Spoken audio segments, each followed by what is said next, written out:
Olá, gente, tudo bom com vocês? Eu sou a Cal e eu tô aqui hoje pra gente conversar sobre a outra volta do parafuso do Henry James e também sobre a série A Maldição da Mansão Bly, que foi inspirada nessa história aqui. Essa edição, na verdade, tem Lady Barberina também, mas eu só li a outra volta do parafuso mesmo. Eu vou começar falando um pouquinho sobre a história original que inspirou a Maldição da Mansão Bly e depois a gente conversa sobre a série, que tem bastante coisa para conversar sobre ela. Mas antes de irmos direto ao assunto propriamente deste vídeo, eu quero pedir para que você se inscreva no canal caso não seja inscrito e lembre-se de deixar um like antes de fechar o vídeo também. Além disso, compartilhe com algum amigo este vídeo. Por último, mas não menos importante, tá ali na caixa de descrição, caso você queira adquirir este livro aqui, o link do canal para você comprar o livro pela Amazon e assim ajudá-lo a se manter. Mas começando a história deste livro, temos um grupo de amigos mais velhos em uma residência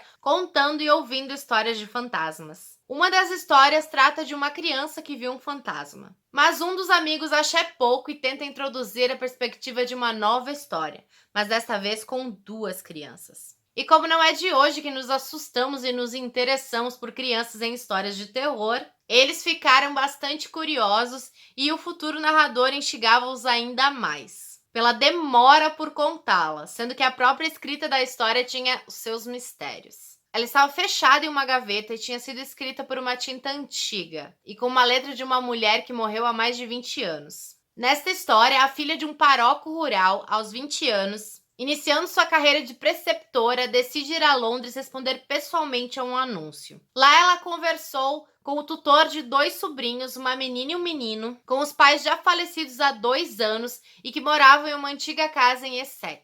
Além dessas duas crianças, na casa também haveria uma criada chamada Sra. Gross. O salário era muito bom para cuidar principalmente da Flora, já que aparentemente o Miles estaria em um colégio interno. E o mais importante é que a preceptora jamais deveria incomodar o tutor que morava em Londres, independente do assunto. Ao chegar em Bly, a moça já se encanta com a Flora e fica até admirada com a felicidade da Sra. Gross à sua chegada. Logo mais ela descobre que o Miles ele foi expulso do internato. O choque e a revolta inicial com essa notícia acaba se transformando numa dúvida, pois o menino, ao chegar à residência, ele se mostra tão encantador e doce quanto a irmã. Mas, obviamente, a história não se trata de uma preceptora super feliz com as crianças perfeitas que ela encontrou para ensinar. Duas aparições de funcionários antigos surgem para assustar a moça e também deixar ela bastante dramática e exagerada. Não adianta muito ela não ter tanto medo assim deles se ela vai fazer drama e mais drama por páginas e páginas. Percebo que, na verdade, é uma escolha narrativa, né? Ainda mais em livros escritos há muitos anos e principalmente narrados por uma mulher. Parece que querem enfiar um lado absurdamente maternal em personagens femininas e também essa mania feia de fazer tempestade num copo d'água. Admito pra vocês que o livro A Outra Volta do Parafuso me entregou um suspense morno, por muitas horas até entediante, e me entregou um final que eu fiquei me questionando se faltavam páginas no meu livro, porque aquele final não era um final, gente. Óbvio que a história não é de todo mal, mas eu admito que eu pensei que fosse gostar mais de uma história tão famosa. Mas agora vamos à série, que tem uma impressão bastante diferente. A sinopse da série é a seguinte: morrer não quer dizer partir. Uma babá adentra um mundo de segredos sinistros neste romance gótico do criador da Maldição da Residência Hill. Essa série tem 9 episódios de mais ou menos 1 hora cada. E já pela abertura da série a gente percebe que teremos muitos mais personagens do que no livro. Um casamento acontece e quem conta a história para nós aqui é uma mulher. E aí vamos para uma moça que veio dos Estados Unidos para Londres. E pelo menos aqui o tutor pede para ligar em caso de emergência. Não é tão negligente quanto da história do livro. A moça tem mais segredos do que parece e os espelhos cobertos, que queremos descobrir o porquê que eles estão cobertos. Descobrimos logo, na verdade, mas ainda é um mistério saber o porquê que ela vê aquilo. E aqui nessa história, o Miles ele já tá em casa quando ela chega em Bly. E as crianças são perfeitamente esplêndidas, o que honestamente não parece lá muito natural. Aqui na série, a Flora ela muda de humor constantemente, o que é bem diferente do livro, que no livro ela demora um pouquinho mais para mostrar uma outra face. E uma dúvida que eu fiquei no início da série é por que a Sra. Gross não come nada? Aqui nessa história, a gente é informado de que o homem da senhorita Jessel fugiu da cidade. Mas eu não vou falar o que acontece com o Quint no livro, porque pode ser um spoiler. na verdade é. Admito que eu não sei nem explicar direito o que eu senti ao assistir essa série, mas é uma série muito bonita de ver. Gosto dos enquadramentos, dos movimentos de câmera, da direção de arte, da fotografia. Ah, e o Miles é a coisa mais fofa no início da série, mas esses talvez sejam os piores. Muito legal que aqui na série a gente vê um pouquinho dele na escola, o que no livro deixa uma dúvida muito grande sobre o que realmente aconteceu com o menino, por que ele foi expulso. Por mais que a preceptora tenha recebido uma carta, né, do livro, ainda assim ela não nos conta o que realmente estava escrito naquela carta. E também é tocante o que ele passa, porque você considera o que aconteceu com os pais dele. Luto é um processo muito particular de cada um, mesmo que não seja saudável para a pessoa mesmo ou para os próximos. Mas depois ele logo começa a tirar a dona moça do sério e a Flora que manda o fantasma fica quieto. Adorei. E teve a cena na janela e com certeza Henry James agradeceria. Voltamos no tempo e acompanhamos um pouco mais sobre a senhorita Jessel e o Quint.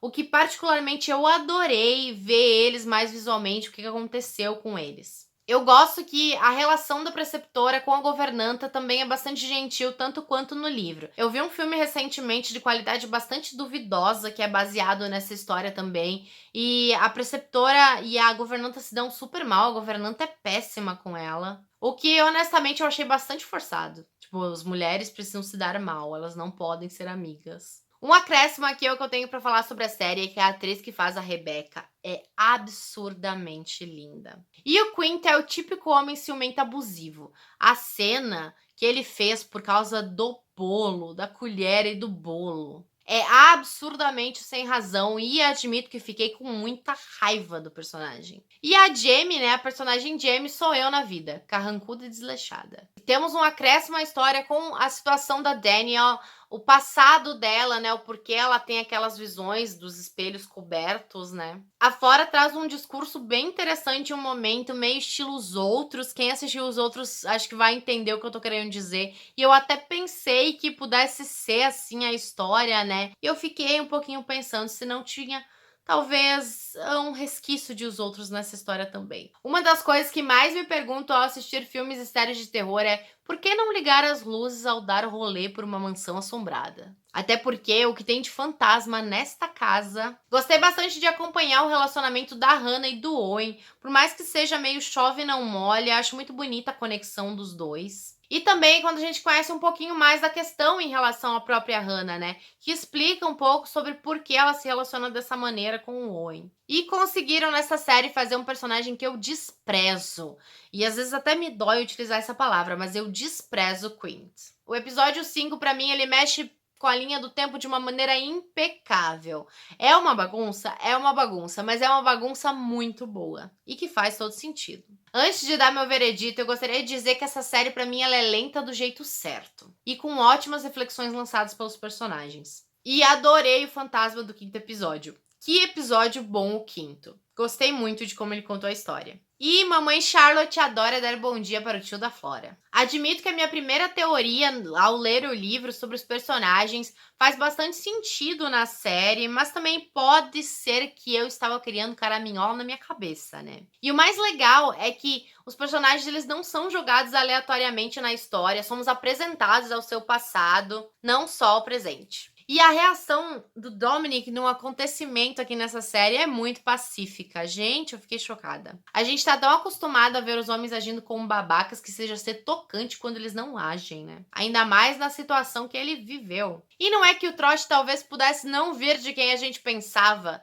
e os motivos podem ser ainda mais complexos. Quando certas memórias mexem com a gente, acabamos ficando absortas e à mercê delas, devido à importância que esses momentos tiveram na nossa vida. Depois, quando a gente conhece a história do Quint, pra mim ela acabou se tornando a mais forte da série, pelo menos o que dá pra entender da história dele. Não estou dizendo que ele se tornou menos desprezível em suas ações, mas é importante ressaltar que o passado dele tem uma influência absurda em quem ele é hoje, no caso. Gostei da série não ignorar as mudanças do Miles e não jogar tudo em cima do luto. É uma série sobrenatural, então uma resposta sobrenatural também é cabível. Um ponto semelhante ao livro é que no livro a preceptora também acredita que eles são manipulados pelo mau caráter e pela trouxa Master, ou que talvez não seja tão trouxa assim, assim, enfim, depende da opinião, que no caso a minha é que ela é trouxa. Mas tudo tem uma explicação nessa série, o que pra mim é maravilhoso, que eu adoro uma explicação, né? E no episódio 8 a gente volta pra 1600 e uns quebrados, pra entender como que aconteceu em Bly pode ter começado. E me mostrou que essa série é ainda mais incrível do que eu pensava.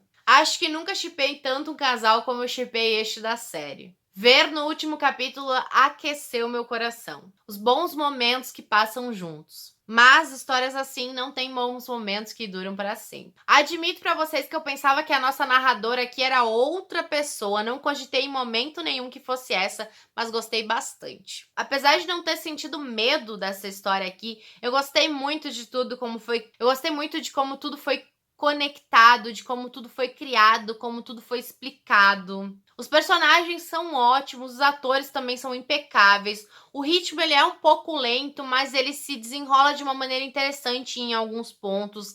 Ele traz alguns altos e baixos assim na narrativa que é colocado para mim, pelo menos no meu ponto de vista, de uma maneira legal. O final da história da série é excepcional. Eu acho que extremamente adequada, por mais que não seja talvez o final que a gente gostaria, ainda assim é bastante adequado. E pra mim a série foi extremamente melhor que o livro. Como eu disse no começo deste vídeo, parece que no livro faltavam páginas, né? Porque o final não foi legal. Não me deu respostas que eu queria. Enfim, A Maldição da Mansão Bly foi uma ótima experiência, adorei assistir essa série, mas me contem o que você achou de assistir essa série. Você gostou? E se não assistiu ainda, tem vontade de assistir? E se ficou com vontade de ler o livro, né? Eu particularmente não recomendo, né?